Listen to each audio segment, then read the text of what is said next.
What it do, back with another episode of From the Three.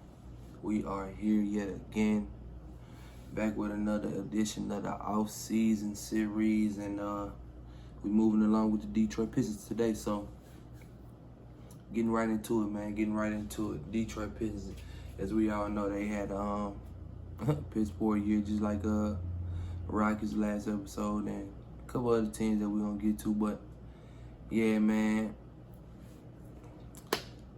They gonna wind up with a top 3 pick, if I'm not mistaken. I'm talking about if I'm not mistaken. They will wind up with a top 3 pick. Right now, it's projected to be the 2nd pick, and that's just what we're gonna go off of. And if I was the Detroit Pistons, who I'm looking at is most definitely my guy, Jalen Green. For those of y'all that don't know, Jalen Green is a 6'6", listed at 6'6", so you know somewhere around 6'6", 6'5", maybe 6'7".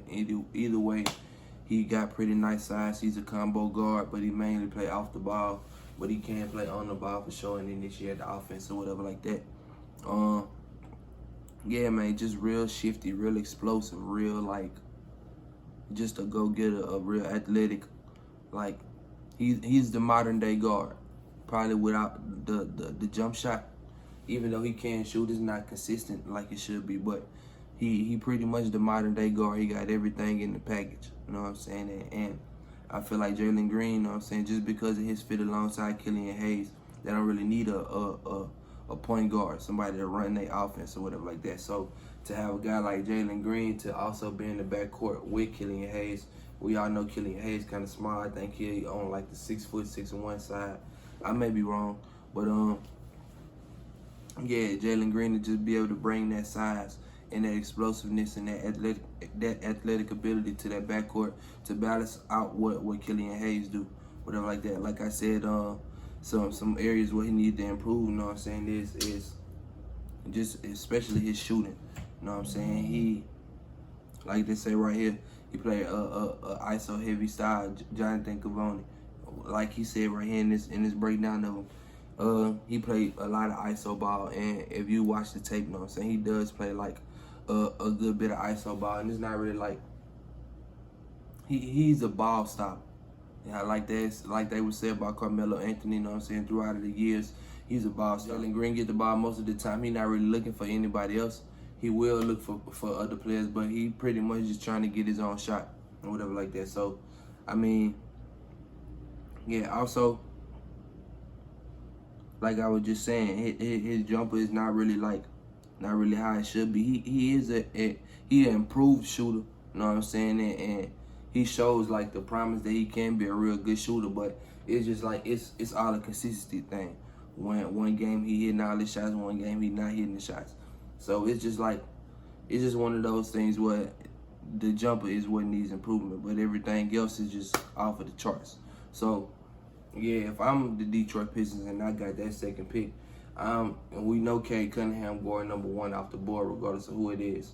And shit, if I'm the Pistons, we all know that, hey, if I can get Cade Cunningham and shit, I'm getting Cade Cunningham.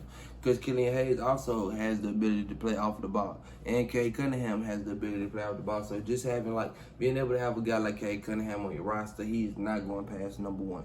So, yeah, but like I said, just going with the projection of them having the number 2 pick, I'm picking the Detroit Pistons to go with Jalen Green. But there also been talks about them going with Evan Mobley. For those of you who don't know, Evan Mobley is I think he's 7'1", 7'2", but he's a center that played for UCLA, or at least he don't play for him anymore. But yeah, he a little bit on the leaner side, and that's the knock against him of how small his frame is, even though he's 7 foot. But I mean, shit. Same thing I was saying about Jalen Green. He the modern day big man. Like Evan Mobley can do everything that you need him to do. He can knock down threes. He got good hands down at the bottom. You know what I'm saying? He can block shots. The only thing, like I said, the only thing with him is just like his size. You know what I'm saying? By him only being like 200 pounds, 215 pounds, like, and being able to bang with some of the guys under there that's 280, 290, 300 sometimes. It's like, yeah, man, he gonna have to get a little weight up. But as far as like his skill set and the things that he can do, shit, he got everything too as far as the NBA big man. So Evan Mobley wouldn't be a bad pick for them, but my only thing with drafting Evan Mobley is be like, what do you do with Isaiah Stewart? Because Isaiah Stewart, you know what I'm saying, the rookie that they just drafted, he had a real solid year this year. And not that I mean, I don't personally feel like he's like a big man of the future, but I mean, he is a solid big. So it's like, do you want to spend that high of a draft pick on another big man when you got one that's kind of solid right now? Or do you want to just go ahead and take your chance and you know that Evan Mobley's that dude and he that cornerstone piece for you, so you want to go that route? So, I mean, it's really just whatever the Detroit Pistons want to do. But, I mean, as far as, like, his fit with Killian Hayes, it'll also be real good because that'll be a pick-and-roll partner for him, you know what I'm saying? I mean, Isaiah Stewart, he was okay in the pick-and-roll, but having somebody like Evan Mobley, it'll open up a lot more things because he not only going to roll, he going to pop. He going to shift out to the three-point line. He'll be able to space the floor. So, I mean, the defender had to pick and choose, you know what I'm saying, how you guarding that pick-and-roll situation with Killian Hayes and Evan Mobley. Because Killian Hayes will knock down the mid-range, or Evan Mobley will knock it down, or Killian Hayes will get all the way to the cup, or Evan Mobley get all the way to the cup. It's just like, it's a pick-your-poison thing. So, that'll also be a good fit if they go that route. But it's just, how do they view Isaiah Stewart? And I feel like that's the thing with them. Another thing that I feel like Detroit has a problem with, at least this year, is that they only got one first-round pick. So, like, that top three, whatever that top pick is, like, they have to hit on that top pick. Like, he got to be somebody that they really believe in, somebody that can really come to the team right now and improve the team. Like, they got to be able to draft that person and find that person. So, yeah, I mean, they do have 3 second-round picks, but we all know the second-round picks, they come a dime a dozen.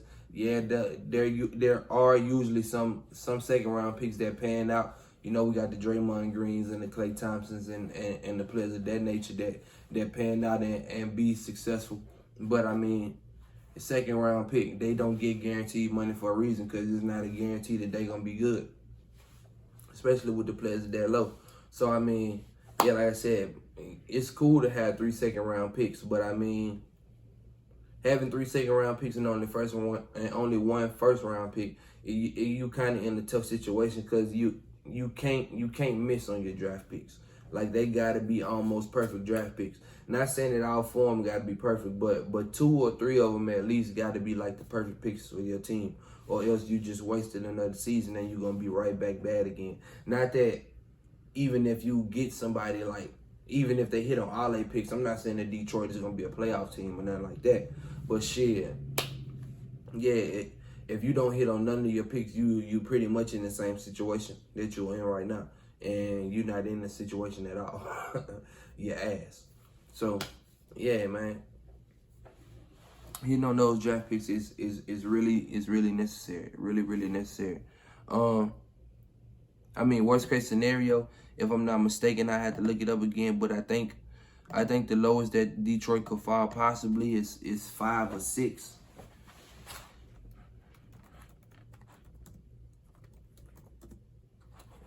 Hold on, guys. Sorry.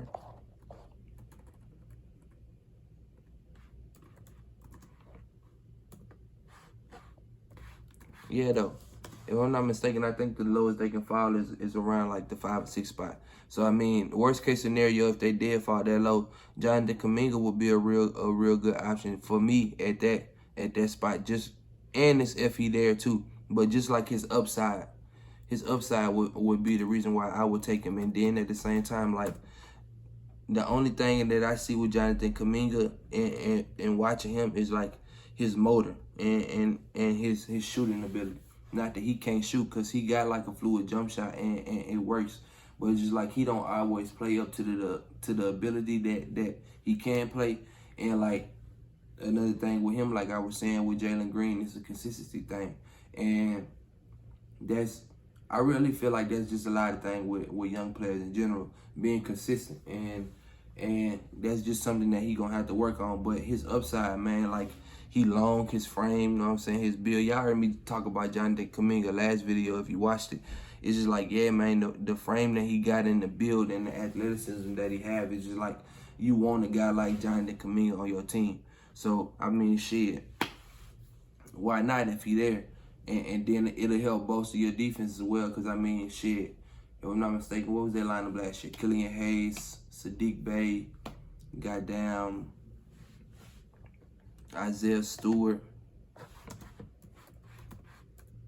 Jeremy Grant. What was the last person? Who was the last person in their starting lineup? I think they were starting Josh Jackson at a point in time, if I'm not mistaken. But I mean, yeah, so I'm not saying that you don't have no defense, but like, it could improve. And with a guy like Jonathan Kuminga and that size and that effort, you know what I'm saying? Like, it can definitely help bolster your defense. So Jonathan Kuminga would be another option there. And even if Jonathan Kuminga wasn't there, I say a guy like Keon Johnson.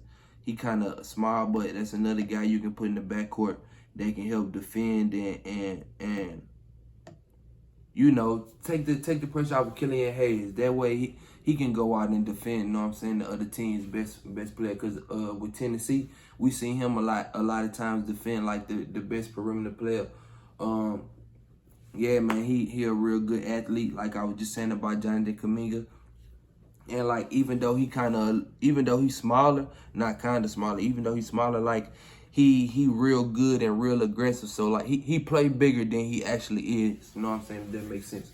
So yeah, Keon Johnson would be another good option for them. And also, who else I have wrote down for them that'll be another good option? And that's that same type of player. Oh, Scotty Barnes. Scotty Barnes from Florida State. I'm tripping. Yeah though. Scotty Barnes, another one that's you know what I'm saying, kind of big frame. He like 6'8", 6'9", you know what I'm saying? So like long arms. I think he got like 7'2" wingspan, 7'3" wingspan. So yeah, Scotty Barnes is another player that's along that same, like, he might not have as much upside as Jonathan Kuminga, but he got the upside as well, you know what I'm saying, to be just as good, you know what I'm saying, as Jonathan Kuminga. And yeah, fit that same type of build and that same type of role that Jonathan Kuminga would bring to their team if he wasn't available for them to get. So worst case scenario, you got guys like Kuminga, Keon Johnson, Scotty Barnes, that's all around the same realm of player. They all, know what I'm saying, got they different, know what I'm saying, things that they have to work on. But at the end of the day, you kind of know what you're going to get with those players. And it's going to be tough, gritty, grimy players that every team need. They real athletes, you know what I'm saying? So they'll be able to run the flow, cut the baskets, and get baskets under them and stuff like that. And they all, you know what I'm saying, capable jump shooters. You know what I'm saying? Some better than others. Scotty Barnes, I think, is the better shooter out of the three. But yeah, I mean, they all capable jump shooters. So you really wouldn't miss, you know what I'm saying, with either one of those guys, I feel. It's just all to be about how you develop those players. You know what I'm saying? Sorry they got this close as Utah and Clippers game on right now. But yeah, just moving along.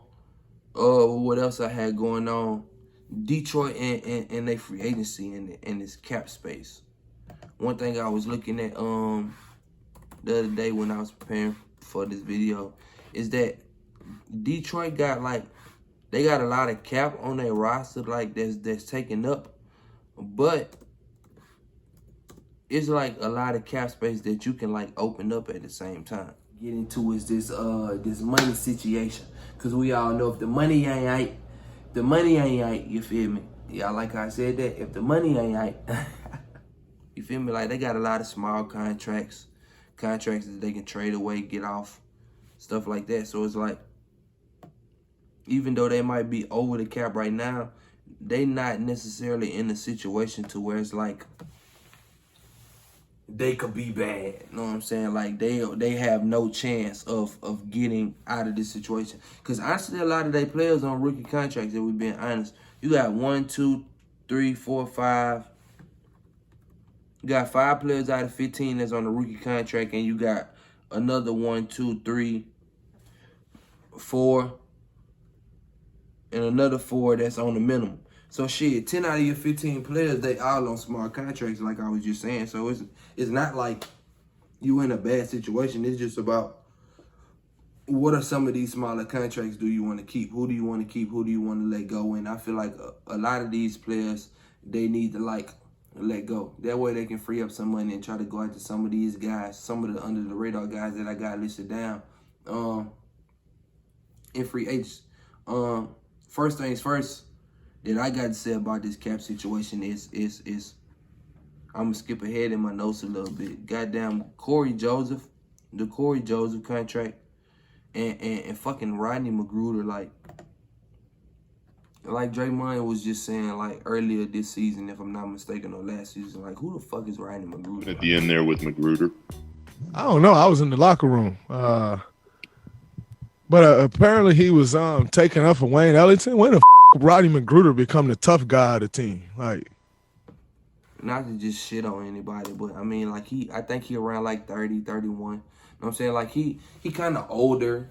He don't really. I mean, I think he a good shooter or whatever like that, something like that. But I can't even tell you about Rodney McGruder. Like, who the fuck is Rodney McGruder? You know what I'm saying? And shit, he does like the third highest paid player on the team, even though he only making $6 million. But it's like, hey, what the fuck is he doing here? Corey Joseph, like, I don't even think Corey Joseph was really playing like that, man. He making fucking $12.5 million. Like, why? Like, those are contracts, you know what I'm saying, that I feel like they got to figure out a way to get rid of. They got to figure out a way to free it up. You know what I'm saying? And shit, even, let me see. Because they got a good amount of free agents, too, if I'm not mistaken. Got to look it up, because I don't remember all this stuff off the top of my head.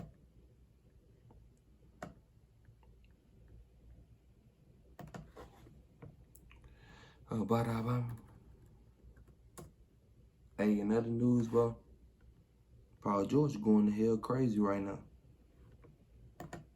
But Rudy Gobert ain't letting the Jazz go down without a fight right now. They ain't letting them go down without a fight. But yeah, though, back to what I was talking about, though, like, the Pistons got, hold on, 1, 2, 3, 4. They got 1, 2, 3, 4, 5. They got 5 free agents, right? Dennis Smith Jr. restricted. If somebody happened to want Dennis Smith Jr., let him go. Me personally. Wayne Ellington unrestricted. If I'm y'all, I'm trying to bring him back, but depending on the money. Just because like Wayne Ellington is a good shooter, and every team needs shooting. So Wayne Ellington is the name that you want to try to bring back. Jaime Diallo restricted free agent. So if I'm y'all, that's one of my young players that I feel like has promise. So I'm matching. Unless somebody throwing Jaime Diallo some outrageous ass number that I can't do, I'm matching whatever they give. You know what I'm saying? So Jaime Diallo, you gotta keep him on the team. But Saban Lee and Frank Jackson, honestly, like, I don't see why you keep them. Especially if you're just going to bolster your backcourt up in the draft anyway. It's like, shit, what's the point of having... And all their free agents are guards. So, like, shit, what's the point of keeping 5 guards if you're just going to add another guard to your team? And that's just the 5 free agent guards. You still got Killian Hayes. You know what I'm saying? Sadiq Bey played a little guard, but mainly the small forward and shit like that. But it's like, yeah, you already got enough in the backcourt, so why you need all these guys? Keep Wayne Ellington, keep Jaime Diallo, and let the other 3 go. But that's just me. That's my opinion. You know what I'm saying? With their free agency. And then, like I was saying, if I'm not mistaken, I think Corey Joseph's contract is non-guaranteed. So, like, that $12.5 million is like, you can just easily get rid of that $12.5 million because you don't got to pay him that. And yes, it is like a deadline, so you keep him too fucking long, you don't have to pay that $12 million. But yeah, you go ahead and get him off the team. That's $12 million you keep in your pocket right there. Shit, Rodney McGruder, if I'm not mistaken, his contract was non-guaranteed too. So yeah, like that was the reason why I brought those names up. So it's like, I mean, shit, if need be, get their ass the hell up out of here. Why keep them? There's no reason to. No reason to keep them at all. So yeah, as far as like the free agency, if they did happen to clear up some money, I think it's I got a couple guys wrote down that I feel like they should go after, mainly because like they need shooting and they need bigs, like really bad. So like if I'm Detroit, my main target Tim Hardaway Jr. from Dallas. The reason why I say Tim Hardaway Jr. is because we know Dallas, we know Tim Hardaway Jr. has played his way into another contract. And it's a little bit more than what he's making right now. Dallas might be in a situation where they can't pay him that money. So if I'm Detroit, I'm going to free up as much cap as I can. And I'm going to offer Tim Hardaway some money that Dallas just can't pay him. And I mean, shit, Tim Hardaway went to the University of Michigan, so I'm pretty sure he still got ties to Michigan. So why not take a crack at it and try to bring him on back to where he just graduated from a few years back. Not a few years back. Tim Hardaway Jr. been in the league a little bit, but you know guys are always loyal to where they come from, so shit. Take a crack at it. Shit, he a Michigan guy, try to bring him on back to Michigan. So Tim Hardaway Jr. is one of those guys that I look at to try to get away from Dallas. Another guy, Malik Monk. Even though Malik Monk been like inconsistent throughout his career this year, I feel like he came into his own a little bit more this year. Cause I watched a lot of Charlotte games, being that I ain't gonna start like I fucks with LaMelo Ball the strong way, so like I was watching a lot of Charlotte games, and Malik Monk, like he had a lot of games that impressed me this year. Like he shot the ball better this year, and just like yeah, even though he restricted, I don't really know how much like Charlotte want to keep him with the situation that they got over there. They got LaMelo, they got Terry Rozier, they got Vontae Graham, they got Gordon Hayward. You know what I'm saying? Like they got a lot of like scoring type of players. So like I don't really know if Malik Monk is like a thing that they want over there in Charlotte anymore. Not that he's not a good player, but it's like shit. If I already got a lot of it, why like overstock it? Especially if I don't need it, why not stock something else up that I do need? So yeah, I don't really feel like, excuse me, I don't really feel like Charlotte really want Malik Monk like that. Not gonna say, like I said, not gonna say that he a bad player, but I don't really know like the need for Malik Monk on that Charlotte team. So Malik Monk would be a good option for you to get if you was the Detroit Pistons, just because like I said, he'll bring some athleticism to your team. He'll bring some scoring that you need to your team. He'll bring a little shooting to your team that you need, especially if he improve. And I feel like if he went to Detroit, he'll get the amount of minutes that he needs to show that he could be a good shooter. Because shit, Malik Monk up in Kentucky, and I'm a Kentucky basketball guy. Malik Monk in Kentucky was a motherfucker. And if Detroit could get that guy or a piece of that guy, shit, I feel like they'll be okay. So yeah, Malik Monk could be another option that I feel like will be good for them. Austin Rivers, another option. He coming off a contract with Denver. I think he was just signed to the end of the season. So yeah, Austin Rivers would be another option for them, because same thing with Malik Monk. But Austin Rivers, he been in the league, been around the block a couple times. So Austin Rivers would be kind of like that vet on your team in a way. Kind of can take Killian Hayes under his wing, you know what I'm saying? Show him a few things, show him a few pointers and stuff like that. And just like, yeah, Austin Rivers a shooter. Austin Rivers gonna go. He might not be the best defender, but he a tough enough defender to where he'll go out there and pick up the assignment. That way Killian Hayes don't have to and stuff like that. So yeah, Austin Rivers would just be another player that'll bring that same type of thing that Malik Monk will bring to your team, or Tim Hardaway Jr. will bring to your team. Austin Rivers will do the same thing. So I feel like Austin Rivers will be another decent option for Detroit, better than the options that they do have. I'm not saying that any of these guys are like take them over the hump or some shit like that, because they nowhere near the hump. But it's like it's just better options out there, you know what I'm saying, than what they have on their team. A couple bigs that I had wrote down. Actually, another wing that I got wrote down for him, Kelly Oubre. Got Kelly Oubre a free agent. So I mean, just another same, you know what I'm saying, type of build, same type of play style like the other three guys I just mentioned. So yeah, Kelly Oubre would be another name that I'd be looking out for if I was Detroit. Moving on to the bigs that I got wrote down. One of them would be Nerlens Noel from the New York Knicks for sure. Just because he gonna bring some athleticism, some rim protection. Isaiah Stewart, if I'm not mistaken, a little bit on the shorter side. I think Isaiah Stewart like 6'9". I have to look it up real quick because I don't want to tell y'all no lies. But I think he a little bit on the shorter side. So like having a guy like Nerlens Noel that you can bring in. Yeah, Isaiah Stewart only 6'8", 6'9", and he was playing center. So it's like, yeah, you bring in a guy like Nerlens Noel, he'll be another guy that you can put on side of Isaiah Stewart and kind of lock that paint down a little bit more and protect that rim a little bit more, get a little bit more rebounds so you'll have more opportunities to score. Because shit, in the NBA, in today's NBA, I feel like it's all about the opportunities that you get. Yeah, you're going to have games where you fucking shoot all the peel off the ball, but you also going to have games where you're missing a lot of shots too.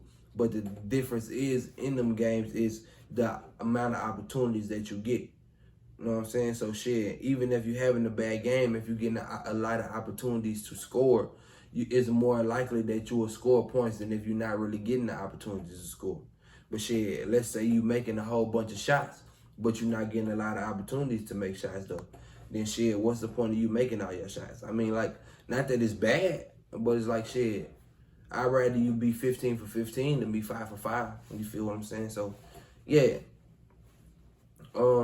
Nerlens Noel will be a big man that'll be able to come in and protect the rim and give you more opportunities with the amount of rebounds that he gonna grab.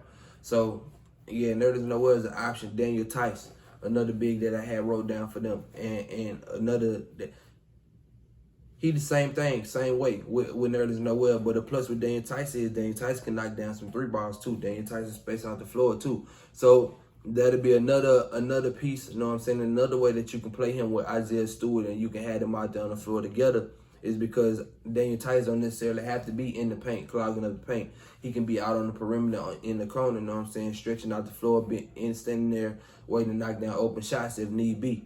But also, like I said, he gonna rebound, he gonna block shots, he gonna defend. So it's stuff like that you can do, and that you can bring in a person like that, not a person like that you can bring in that'll also help you out, but in different ways. Rashawn Holmes from the Kings, another example. So yeah, just a couple of bigs that I feel like would be better options than Jahlil Okafor, because I personally feel like Isaiah Stewart is another one of your young players that you gotta keep and that you gotta build around with promise. You know what I'm saying? So yeah. Not Nerlens Noel, Jahlil Okafor, you know what I'm saying? Just a big that I see like you can do away with and bring in better options, you know what I'm saying? Might not be the best options, but bring in better options than him. So, yeah. Moving on with some more offseason moves that I feel like they should do and I feel like they should take advantage of. Yeah, like I was saying just now, Killian Hayes and this year's pick, along with the other young players, like I was just saying, Stewart and Sadiq Bey and Hamid Diallo. Those are the guys. Sorry, y'all, I'm real parched, man. I was just smoking for this video, so my mouth kind of dry. But yeah, man, those are the guys that I feel like you should build around. You know what I'm saying? And the guys that you should take some years to let them grow with. You know what I'm saying? Cause shit, like I was just saying last video with Houston, like, Detroit in a situation where it's like nobody's coming to Detroit, you know what I'm saying, unless you're paying them the right amount of money.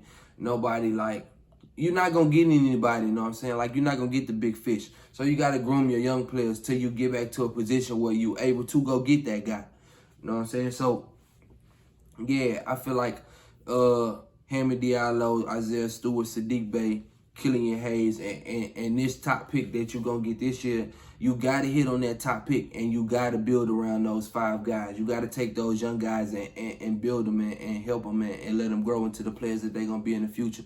Because, like, you can't rush the process. Like, you can't rush it. You can't rush it. And a lot of teams go wrong with that. They rush the process, or they rush their young players, and they ship them off too early. And then when they get in another situation and they being developed the right way, or they're being allowed to grow, you see them blossom and become the player that you thought you drafted, or the player that you thought you acquired in the trade, or whatever it is, however you got to play on your team. So give them time to grow. Give them time to become who they are.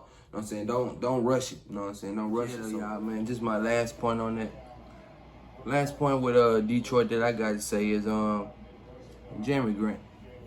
I feel like eventually you're gonna have to do something about Jeremy Grant, cause he only signed 3 years, $60 million, but he a highest paid player on the team. So by him having, you know what I'm saying, making $20 million a year, essentially, you know what I'm saying, like, it's just like, I feel like a contender gonna come eventually and gonna start calling about Jeremy Grant. And to be able to benefit your team, I feel like you're gonna have to start thinking about those moves. You know what I'm saying? $20 million, that's enough money for where you can get back a player in a pick, a decent pick, for Jeremy Grant. So I feel like if that situation comes about, then you should definitely jump on it, because I mean, like I was just saying a few minutes ago, your young players you got to build around, and Jeremy Grant not gonna be that guy on a championship team. So you just gotta, know what I'm saying, take strides and go routes and ways to where you can build around your young guys and make your young guys better. And if it's taking Jeremy Grant and flipping them into something that's going to make your team better, then shit, I feel like eventually you're going to have to make that move. So maybe not this year, you know what I'm saying, because it's only his second year of the contract. But shit, next year for sure, you know what I'm saying, because it's the last year of the contract. And you don't want Jeremy Grant to just leave after that year for nothing. And then you just got $20 million and nobody's trying to come to Detroit. So shit, I feel like you're going to have to take Jeremy Grant and you're going to have to flip that contract somehow eventually. But I mean, that's pretty much all I got for Detroit, honestly, just to run back through everything that I had. Like I was saying, them top picks, man. Well, your top pick, Jalen Green, in my opinion, I feel like gotta be the guy. You know what I'm saying? Because of his fit with Killian Hayes. Whenever Killian Hayes on the bench and need rest, or whenever Killian Hayes playing off the ball, Jalen Green, one of those guys that can initiate the offense and do the things, you know what I'm saying, that you need him to do to still make your offense flow and still make your offense run. He not the best playmaker, but he can get other people involved, you know what I'm saying? But the biggest thing is that he can get his own shot. So having that type of guy on the floor or you know what I'm saying, out there whenever Killian Hayes not out there, be a good thing for Detroit as a whole, because the offense will never stop. And then by him being a little bigger than Killian Hayes, he'll be able to go out and take that defensive assignment on the other guard or the better guard on the other team. So yeah, that'll benefit them in a way, in my opinion. And I feel like Jalen Green should be that guy. But like I was saying earlier in the video, they main two targets that I've been seeing and that I saw when I was researching was Jalen Green or Evan Mobley. And Evan Mobley would also be a good fit because, like I was saying, Evan Mobley is a modern day big man. He can rebound, he can block shots, he protect the rim, you know what I'm saying, like knock down shots, space the floor, like he do everything. He do everything that you need a big man in this day and age in this NBA to do. And like I was saying, his only knock against him is his frame. He just real lean as a 7-footer. And being down there under the paint, banging with somebody like Joel Embiid or Nikola Jokic, you know what I'm saying? Like guys like that's real big, you know what I'm saying? Like he might have problems, you know what I'm saying? The Steven Adams and shit like that, Zion. Like it's a lot of big guys in the NBA, and him being so lean, it might cause problems. But on the flip side, the offensive end, it'll be a perfect match with a guy like Killian Hayes, because like that'll be a perfect pick and roll partner for him. You know what I'm saying? They picking and rolling. You know, Killian Hayes can get it to the goal, or Killian Hayes can stop and get a mid range. Killian Hayes can get a 3 off of the pick and roll.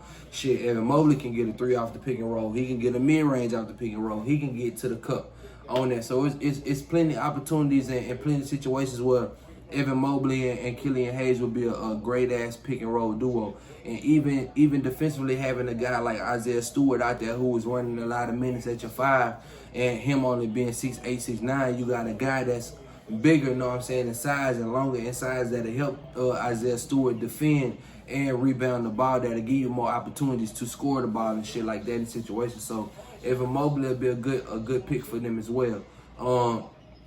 Contracts like Corey Joseph and Rodney McGruder, you got to figure out a way to get them off of the books, man. That's like $17-18 million, shit, almost $20 million.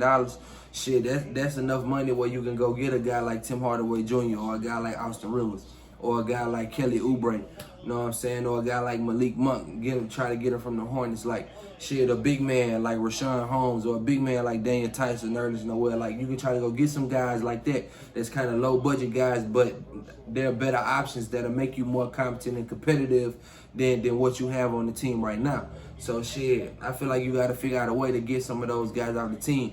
You know what I'm saying? And then even with you got like 5 free agents, Shit, in my opinion, you only need to keep Jaime Diallo and Wayne Ellington.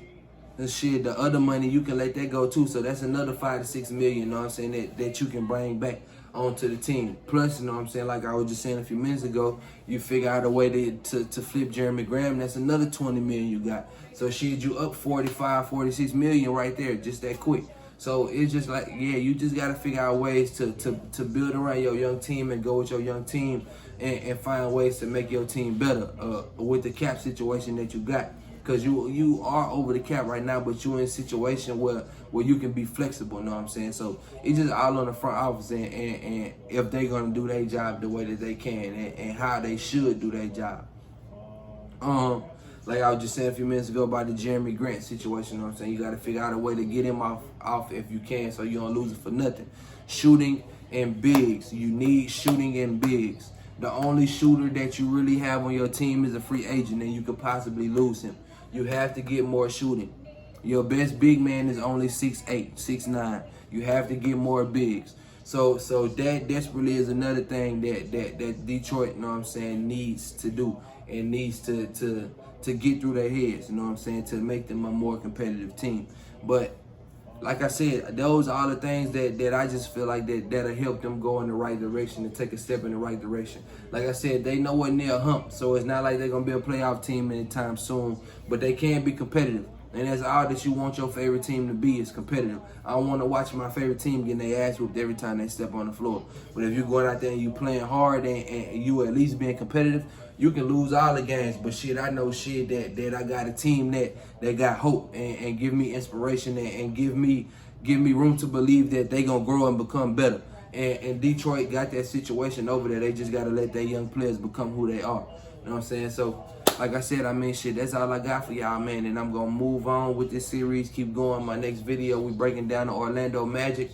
We going to Disney World, you know what it is. So, yeah, man, that's all I got for y'all, Detroit Pistons. Behinds out. Catch y'all next video, bro. Be safe. I love y'all. Like, share, subscribe. Like, share, subscribe. Punch that like. Punch that share. Punch that subscribe. Like, share, subscribe for me. I got you, man. I got you. Catch y'all next video.